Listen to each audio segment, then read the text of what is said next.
warahmatullahi wabarakatuh. Terima kasih atas waktu diberikan pada saya. Tadi dijelaskan Bapak bahwa untuk doa yang terbaik itu adalah Jumat ba'da asar.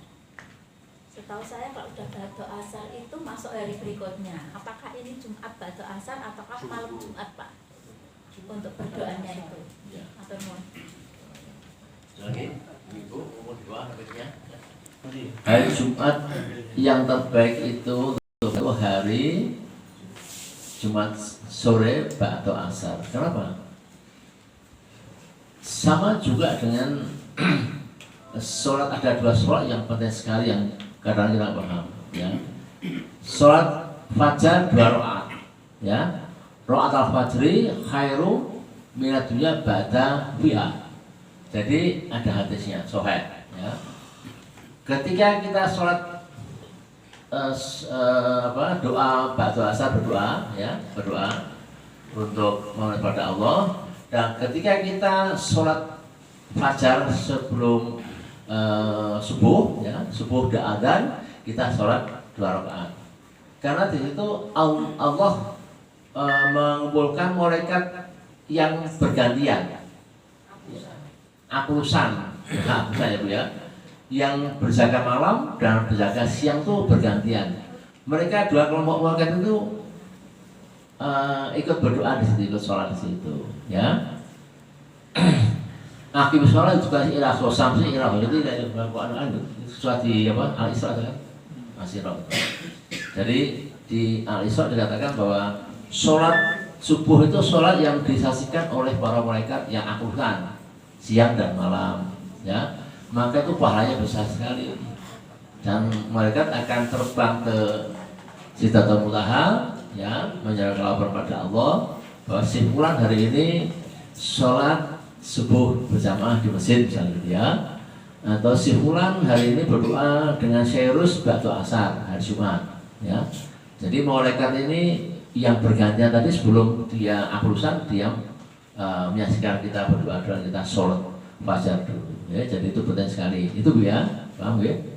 Jumat sore ya Pak? Jumat sore ba'da asar itu tidak ada sholat sunnah tapi kita bermunajat. Habis asar kita bermunajat syukur sampai menjelang maghrib, ya, kalau bisa, ya. Ya, gitu ya. Monggo Ibu lagi yang mau tanya. Assalamualaikum warahmatullahi wabarakatuh. Waalaikumsalam. Jazakallah Prof atas ilmu-ilmu barunya yang kasih saya baru nih, tapi ini sebenarnya ilmu yang luar biasa dan mungkin sebagai dari kita sudah banyak yang tahu. Saya ingin yang terjadi di masyarakat yang sebagai pembanding saja, yang mereka sering diingatkan oleh dai dan ulama bahwasanya Islam menganggap semua hari baik ketika mereka menghitung hari pernikahan, menghitung hari-hari yang mereka pilih dengan rumus-rumus tertentu, primbon dan segala macam. Nah, sementara kita di dalam Islam juga punya hari-hari baik. Otomatis ini menjadi kick balik gitu. Seakan-akan itu Islam juga pilih-pilih hari. Nah, bagaimana lebih menancapkan ke masyarakat di umumnya dengan jawaban yang pas gitu, untuk menghindari menuju yang tidak ada darinya atau kurangnya atau hari yang tidak ada hukumnya. Assalamualaikum. Ibu hormati malam Selasa ini, ya, kita memang terima kasih ini hari Jumat itu memang betul hari yang mulia, hari yang baik. Anak saya yang nomor 1 memang lahirnya itu hari Jumat pagi, sama dengan Bapak Pembangunan Pak Soeharto juga dia membuat tugu di tengah sungai itu juga hari Jumat Wage ada bacaan tulisan Jawa. Nah, itu saya memang sudah pernah mengalami jam 2 malam, jam 12 malam naik ke situnya berangkali, tapi lain itu saya ngantuk tidur, tapi sampai jam 5:30 pagi ya ternyata tidak ada apa-apa. Tapi saya kalau jatuh mungkin di sungai itu Cukup sekian singkat aja. Assalamualaikum warahmatullahi Waalaikumsalam. Baik, jadi Ustaz, mohon penjelasan tentang mengapa langit, bumi, batu dan benda-benda mati lainnya mengalami kehawamitan, padahal benda-benda tersebut tidak bernyawa. Yang halaman 2 paling atas. ya. Itu seperti Ya, tadi saya sampaikan bahwa seluruh benda-benda ini di mata manusia adalah tidak bisa berbicara, ya, betul nggak? Nggak bisa bicara. Ya, seperti kemarin saya terangkan, kuburan itu nggak bisa bicara di mata kita, di telinga kita, tidak. Tapi kalau Nabi yang bicara, masuk kita nggak percaya, gitu. Maka seperti kuburan bicara, ana baitu wahda, aku ada rumah yang sendiri, gitu. Maka biar nggak sendiri, engkau rajin baca Quran, ya, seperti grup awards itu lah, kan? Awards baca Quran. Di sana ada grup awards, ya, one weeks, one juice, ya, itu dinamakan awards itu kan, ya. Jadi Qurannya akan menawar kita ya, di makam kita, di kuburan kita malam, gitu ya. Itu cerita kuburan. Tapi kita nggak mendengar. Bahkan yusabbihu lillahi ma fis samawati wa ma fil ard. Ya. Sebetulnya semua yang ada dalam langit dan bumi itu semua bertasbih pada Allah. Hanya kita nggak paham. Daun itu bertasbih, ya. Batu-batu itu bertasbih, ya. Binatang itu bertasbih semuanya. Tapi kita nggak paham. Allah yang paham. Nah, itu dalam hadis ini dikatakan semua benda-benda ini sebetulnya khawatir, cemas.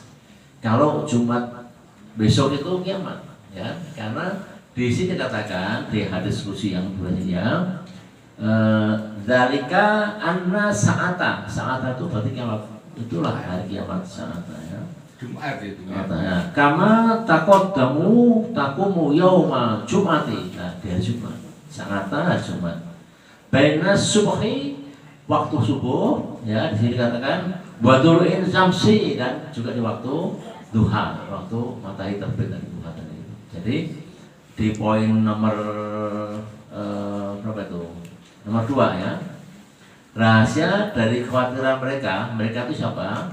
Benda-benda mati tadi itu adalah bahwa hari kiamat sebagaimana telah dijelaskan terjadi pada hari Jumat di antara waktu subuh dan terbitnya matahari samsi tadi itu.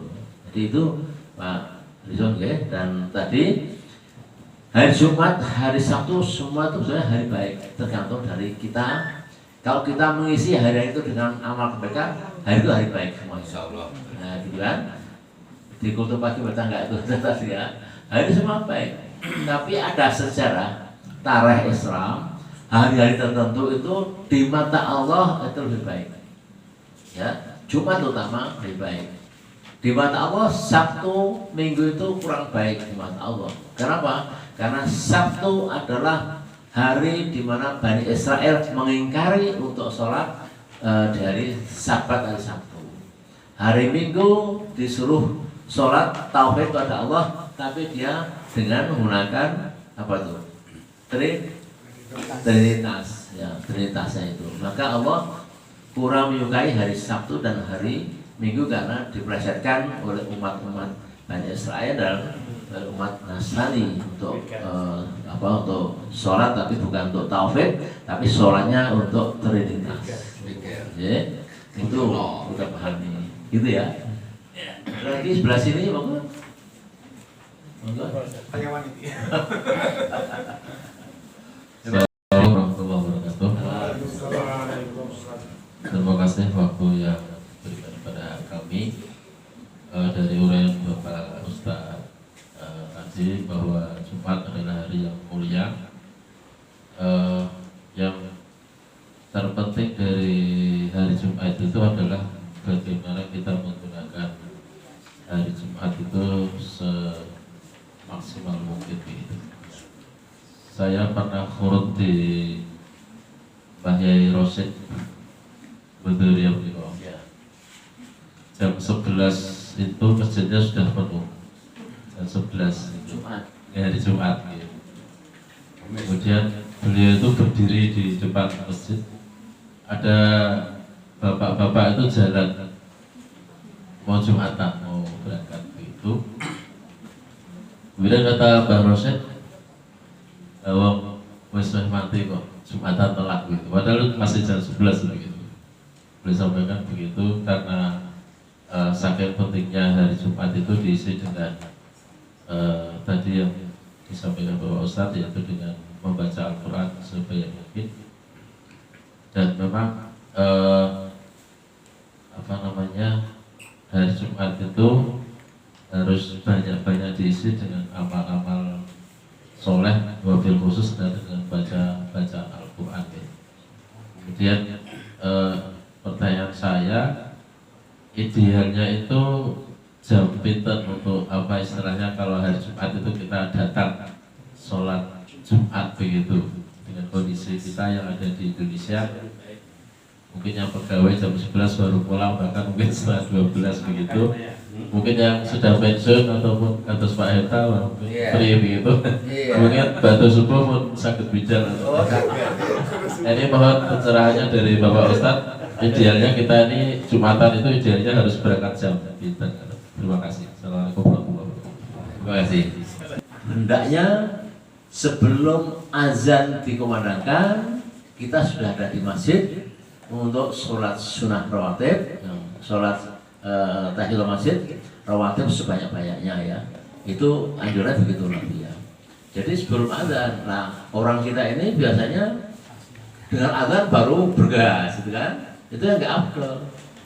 Bukan berarti tidak sah sholat Jumatnya, tapi sholat yang baik Jumat itu mendengarkan dari awal sampai akhir khatib selesai. Ya. Kalau dia tidak mendengarkan khatib, maka Jumatnya kurang afdal, gitu kan? Maka yang terbaik, mari sama-sama kita ingatkan, Jumat Sayyidul Ayam datang ke masjid ya sebelum azan berkumandang. Di kampus itu ada masjid, biasanya ada kantin, dia di kantin dulu, rokok, ngobrol-ngobrol dulu. Azan selesai pertama masih, ya, dia ngomong, azan pertama, gitu kan, nah, gitu kan, masih azan pertama, ada apa-apa. Ya. Begitu khatib sudah mau selesai baru datang, ini sebenarnya nggak sah suatu ini, nggak dapat Jumatnya, karena dia nggak mendengarkan khatib, ya. Tapi untuk ibu kan nggak ada wajib untuk sholat Jumat ya, jadi hanya bawa asa gitu. Ya, yang afdal gitu ya Pak Guru ya. Baga itu. Masih ada lagi? Pertanyaan? Ibu-ibu, silakan kalau ada pertanyaan lagi. Sunnah Rasul itu apa maksudnya? Ngikuti sunnah Rasul itu maksudnya apa? Jadi sebetulnya nggak ada satu hadis pun yang menyebutkan ketika suami itu bergaul di malam Jumat itu membunuh orang kafir berapa?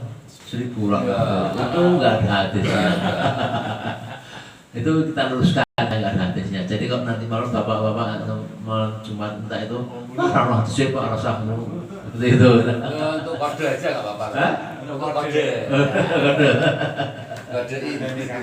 Kenapa muncul itu?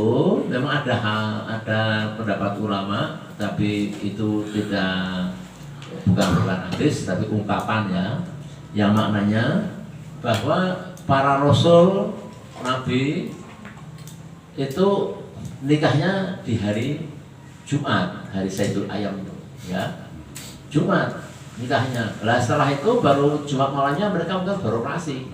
Bukan malam Jumatnya sunnah Rasul, tapi Jumatnya itu nikah dia di masjid. Semuanya para nabi itu rata-rata Jumat, ya, putra putrinya nabi juga hari Jumat, ya. Dan kalau habis Jumatan selesai, kemudian malamnya dia kerja bakti, ya, itu Jumat bukan malam Jumat tapi Jumat, ya. Jumatnya apa? Berkamar terus keramas gitu. Supaya ada keramas gitu. Ya mungkin ya. Keramas itu jigolnya keramas lah ya. Ya. Itu ya dimaksud Pak Wandi ini kemuliaan hari Jumat itu diantaranya ada beberapa sampai 9 poin. Ya. Mandilah keramas ya. itu mandi keramas itu bukan karena jinabat, tapi karena memang hari Jumat, ya, gitu. Tapi kan biar sekalian. Iya, iya. Sunnah Nabi itu hari Jumat Jumat itu keramas, mandi bersih, mau berangkat ke masjid gitu ya, pakai wangi-wangian, sarung semuanya ini yang bersih, bukan yang kumel ya, gitu ya. Bukan habis keringetan dari pasar ya baru langsung sholat tuh, waduh itu nggak afdol dan lain-lain. Barangkali itu kalau nggak ada lagi pertanyaan, karena sudah menjelang adzan Isya, mungkin ditutup monggo Pak Ustadz Suranjono.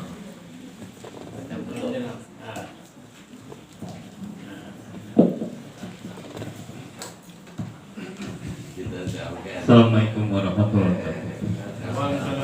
Jamaah sholat maghrib dan buka bersama sholat puasa Senin yang dirahmati Allah dan dimuliakan Allah. Dan kita sama-sama masih menunggu waktu sholat dan mendengarkan tausiah yang dibawakan oleh Muhammad Umar Siddiq. Tulisan kita dengarkan dan kita kesankan di dalam hati dan yang kita untuk amalkan dan kita sampaikan kepada saudara-saudara lain.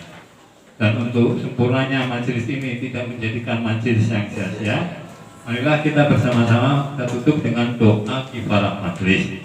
Subhanakallahumma wa bihamdika asyhadu an la ilaha illa anta astaghfiruka wa atubu ilaik. Assalamualaikum warahmatullahi wabarakatuh.